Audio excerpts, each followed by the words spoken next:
welcome to today's video on simple interest. So we'll be solving simple interest percent problems. It's the last lesson in our percent unit, and it's a continuation of applying the percent proportion and the percent equation to real-world problems. This is, of course, involving interest, and that has to do with money as well. So if you go to a bank and you need to get like a car loan, they can give you some money and to use to buy the car, but then you have to pay back that money plus interest. So it's like money. They're saying, well, we gave you this money, so we get a little bit extra for that, right? So that's how banks make money. And then interest plays out in lots of financial situations all over the board, but that's one idea of it. So it's an important thing to understand how to do. It's basically like the percent equation, but we will be adding one additional component, which is time, to the idea of it. So for our part, whole, and percent situation, for simple interest problems, our part is going to be the amount of the interest, just like we've had for all these other examples of parts. Amount of change, amount of error, amount of tip, amount of markup, right? It's the amount of interest, and what matters is per year or month or day based on the interest rate. So it's how much money you'd be paying within a year, within a month, within a day, and then we have the interest rate, which will have like the units of like the amount of money per amount of time. So normally years, but it could be months or days as well. So you might have like a 6% interest rate, which means you have to pay 6% of the money that you're borrowing per year, right? That would normally be like a 6% interest rate. Okay, so that's going to be our percent, of course. And then we'll have our whole, which is going to be the principal. And in money terms, principal means the initial amount of money. So again, that should feel in line with all the other wholes we've seen: the original price of the item, the face value, the actual value, subtotal, all of those things. It's the initial amount of money. So how much money you're either borrowing or lending to someone or something like that. Sometimes we'll see something called I equals PRT, P times R times T. That shows up in some textbooks, some Imagine Math teaches it that way. So the I is the interest amount, the P is the principal or the whole, the R is that interest rate, and then we have T, which is time. So that's going to be what's slightly different in these situations, is we'll have to be factoring time into the equation, literally and figuratively. So I'm not going to really solve these problems using that simple interest formula. I just want you to see it. The reason I'm not is because I think then we lose track of this connection clearly to the percent equation and percent proportion, which you've all gotten very good at using. So ultimately, this is just another application of the percent proportion and equation in the real world. So let's see two examples, and then we'll do one you try. Okay, so we have example 1. Alex's sister borrowed $800 to repair her car. She will pay off the loan after 2 years by paying back the principal plus 5.5% simple interest for each year. Now, I know that there's a lot there, right? And I think we're very quick to kind of like shut off. So to try your best not to do that, let's go through it piece by piece. We're going to try to identify, like always, the part, the whole, the percent, everything they're telling us. And question A says, how much will she pay in interest per year? And then B, how much will she pay back altogether? Okay, so let's start with A. How much will she pay in interest per year? Again, interest means this additional amount of money we have to give her brother that she's borrowing money from for lending her the money, right? So she has to pay back the $800 that she borrowed, but she also has to pay back some money to her brother for being so kind to lend her the money. Okay, so we see that she borrowed $800. So that's going to be the principal. If I go back, I see the principal is the initial amount of money that's like borrowed or lent, and that is a whole. So on my initial amount of money, my principal is $800. Great, I found my whole. Let's check in here first. How much will she pay in interest? So I'm trying to figure out the amount of interest that you're going to pay, the interest amount per year. That's going to be my part.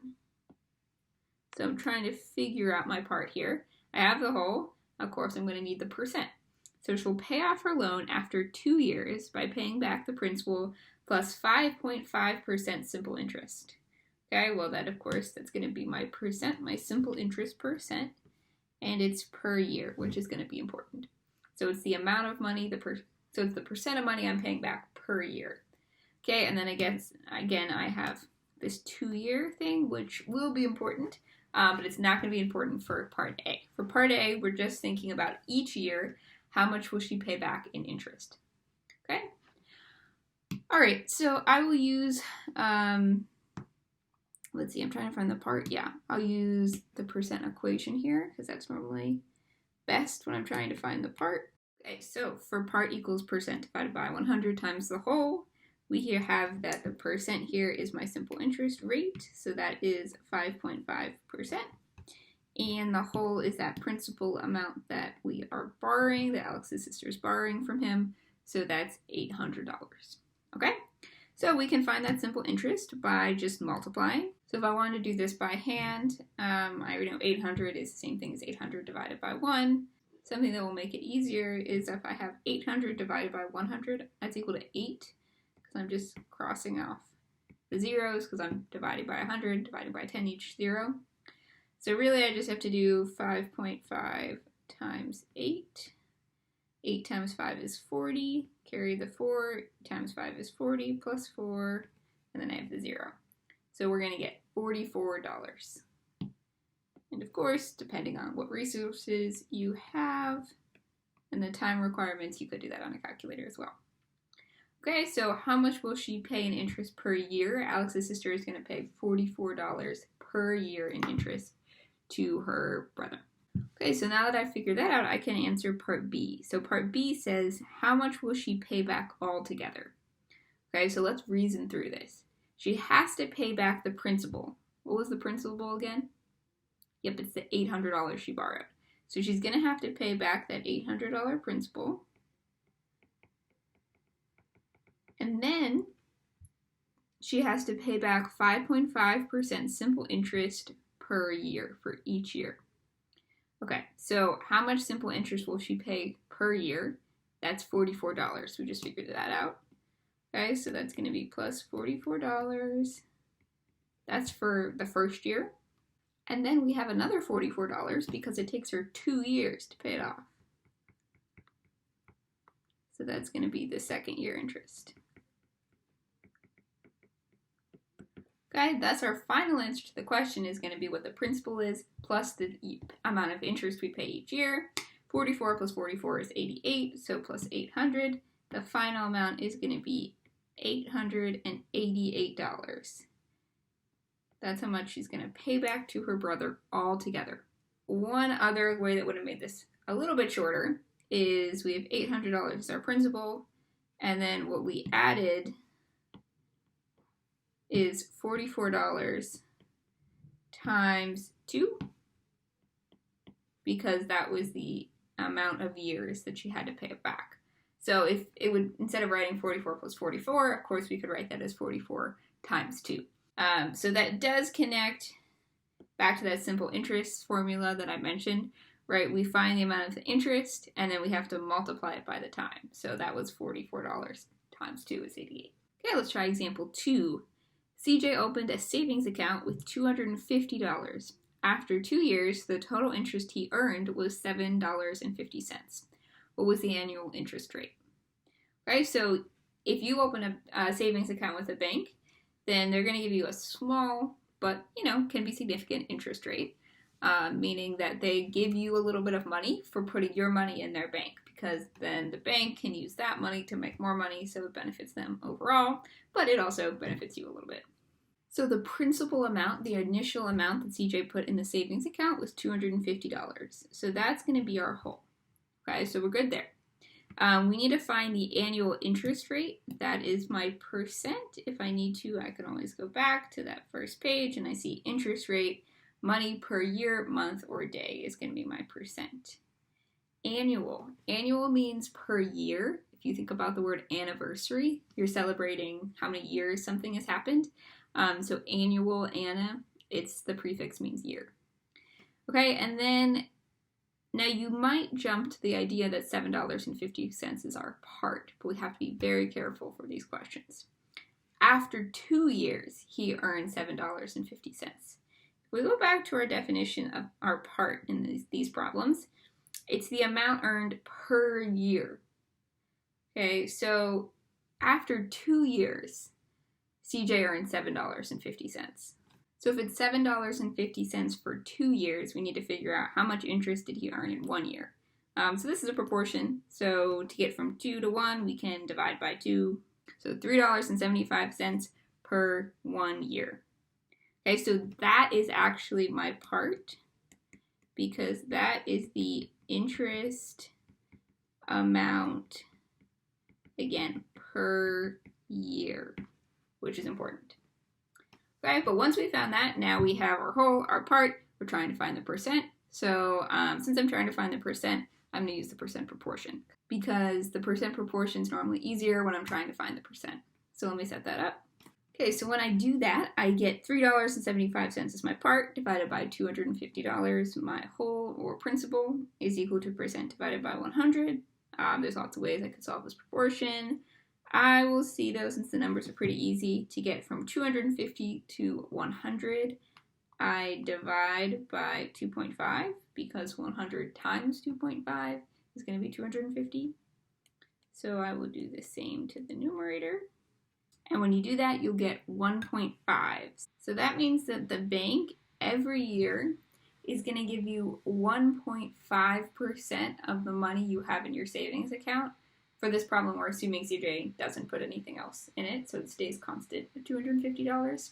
Okay, so that's the general idea. I have a U try for you. So far, we've had to find the part and we've had to find the percent. Now we're trying to find the whole, which is the principal amount. So let's read this question. Juan is borrowing money for college. He takes out a loan that charges 8% simple interest yearly, like an annual 8% simple interest rate. He will end up paying $2,100 in interest after 6 years. How much money is Juan borrowing for college?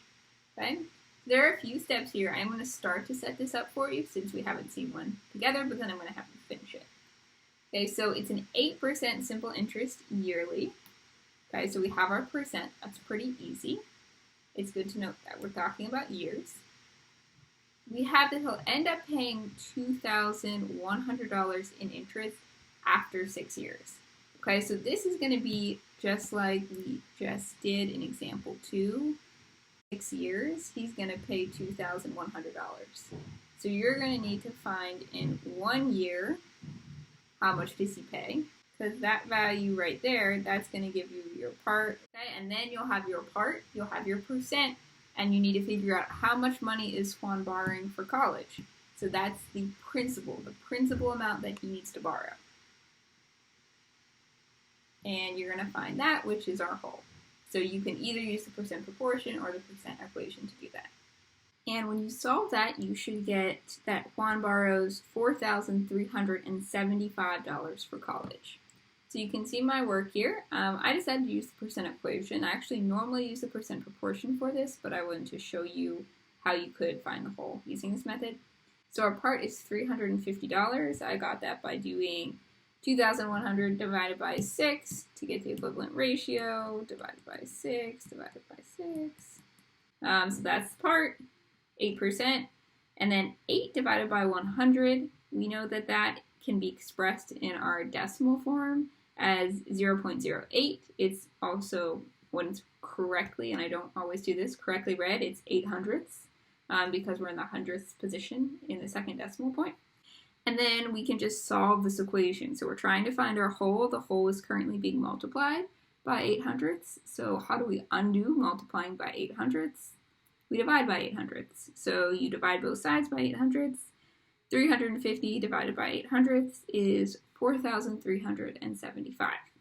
So again, that's how we get that Juan is borrowing $4,375 from college. He is going to need to pay a lot more back than that. He's going to have to pay that amount that he borrowed plus the $2,100 in interest. So it's an important thing to understand.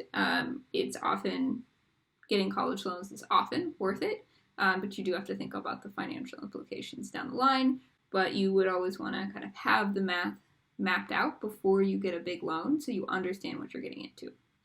And this is one way to do it. Okay, awesome. Great job, everyone. You're now officially done with the percent unit.